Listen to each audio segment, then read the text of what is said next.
911, do you have an emergency? Today on Rescue 911, a woman is trapped. And emergency units race against rising floodwaters. Then, Rescue 911.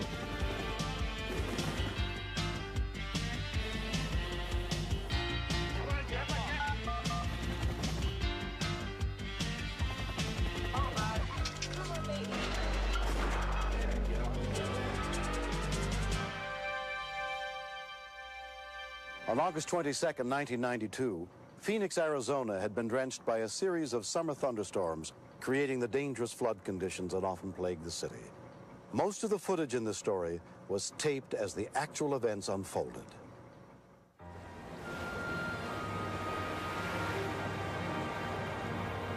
The desert residents are not used to our washes being full. They are used to the road running right through the wash and not having any problems crossing the wash. What is your emergency? At 11:18 that night, a call came into the Phoenix Police Department. Someone has been washed off the road. Someone's stuck in it? Yes, they're definitely stuck. This water's flowing very heavily. They need help immediately. Okay, all right. The lights are completely out. Their lights are out? Yes. The lights are under? Yes, completely, 100%. Okay. No, don't go out there. Well, they need help immediately. Okay, I understand. Ma'am, okay. I'm going to get police and paramedics out there, okay? Okay, thank you very much.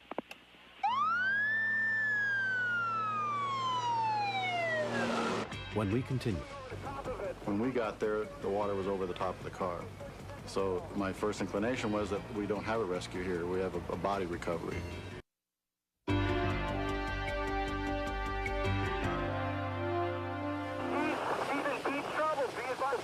The water is almost going over the top of it. We don't know if she's still, we can hear her screaming approximately 30 seconds ago. When we got there, the water was over the top of the car. So my first inclination was that we don't have a rescue here. We have a body recovery. We're getting no response from her now. We've been screaming for her. We cannot get any kind of response. See if we can get another unit at 35th Avenue to help us with some spotlights out here. A police helicopter, piloted by Officer Mike Hine, happened to be on routine patrol in the area. Got a water rescue. He says it's almost fully submerged into the water. Okay.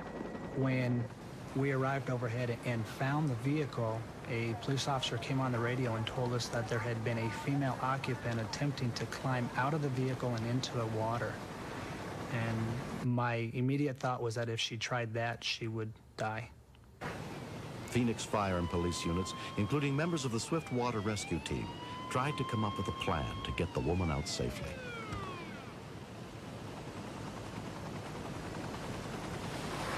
Driver of the vehicle, you can hear us. Fire department is here. We'll be with you soon. This was the first Swift Water Rescue mission for co-pilot Sally Scott. Oh my God, I have no clue. She can't hear me. You, of course, have the concerns for how much air does she have, how much water is in the car.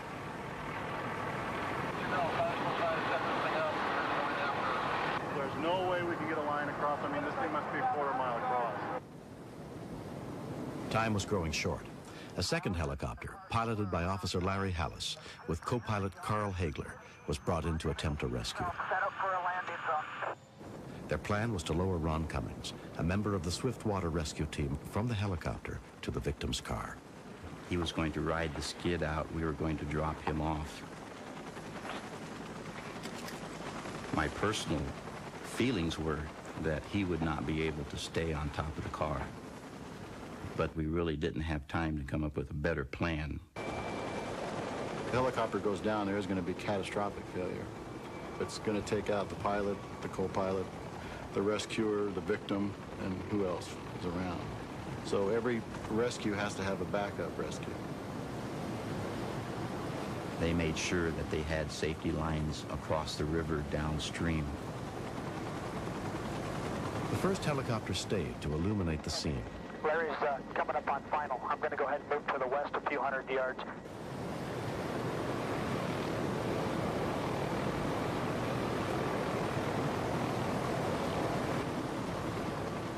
At one point, the car moved. The car shifted and went about a foot to a foot and a half downstream and then caught again. bit forward. A little bit forward. A little bit forward. Okay, come on, about 3 feet. Oh, 3 feet. 3, 2, 2.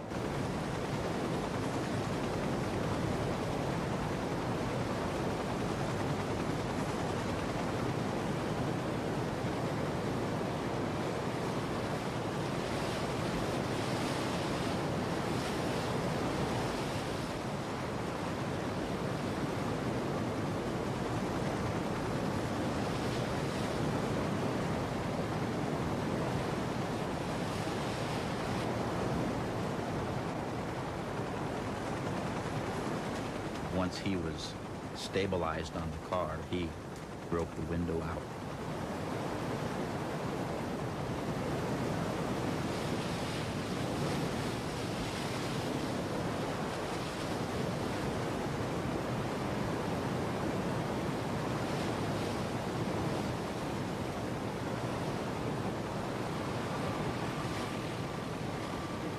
Ron had left a portion of the safety and flotation devices inside the helicopter because apparently he wanted to have his hands free to be able to grab onto something when he first got onto the car. So it necessitated Carl and I going back out to the vehicle with the flotation.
Told me that we were going 25 or 30 miles an hour forward because I was getting the peripheral vision off the water.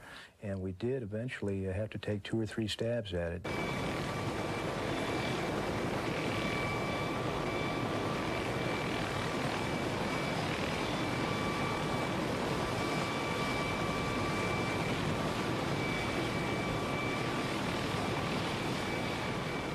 I put the extra flotation device and helmet on the victim.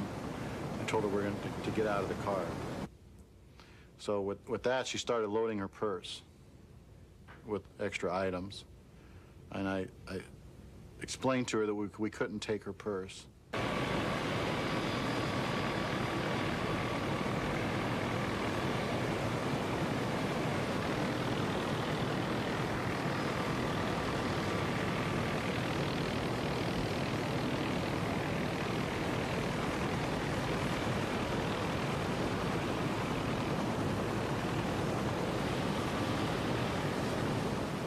Our main consideration was the weight that was involved and the amount of power that we were going to need to get the fireman and the victim out of the car. Okay, 5 feet, 5 feet, 4 feet. Come forward, about 2 feet. Come forward, about 2 feet.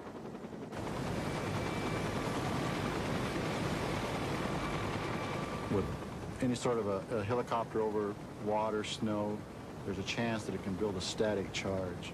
So every time the helicopter would approach, and we touch the helicopter, I would take the charge. The pilot would have trouble holding it there and would pull away, and we'd have to repeat this process about 5 times.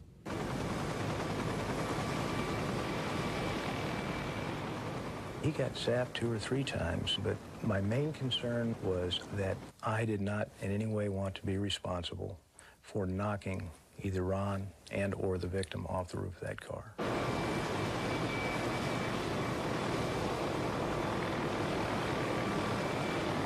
Can you come down a little bit? Put to the right, and stay to the right. Okay, that's good.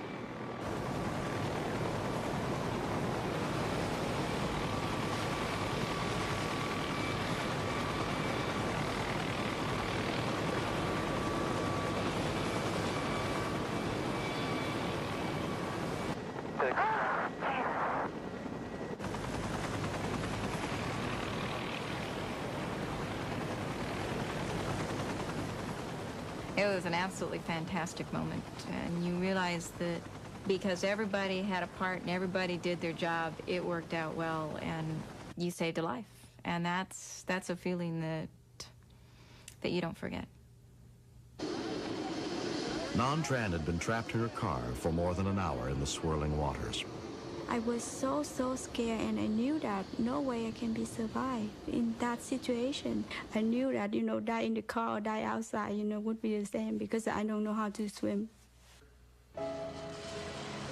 Apparently, Nan had driven around a barricade set up to prevent cars from crossing the flooded road. The next day, she went back to look for her car. When I got there, I didn't see my car, and the people said that car was about a half mile away from the street, flipped over, it's upside down.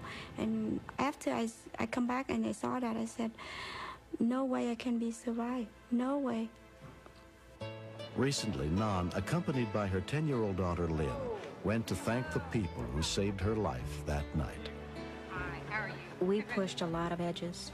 We pushed the limits of the helicopter. We pushed the limits of the pilot. We pushed the limits of the firefighters. Everybody was right to the max, and we were extremely lucky that everything went well. If nothing else, if you could see that we were there and that something was being done. If it wasn't for the rescuers, I would be so sad right now. Try not to do that anymore. Through my experience, I think that we should be very careful when we drive and do not pass the barricade, so that we do not risk our life and we do not risk the life of the rescuer to save us. We have a little something for you. All of us got together and we wanted to give you this. That's from all of us. I would like to say thanks to all of the rescue team and all of the people who always worry for me, care for me, and pray for me.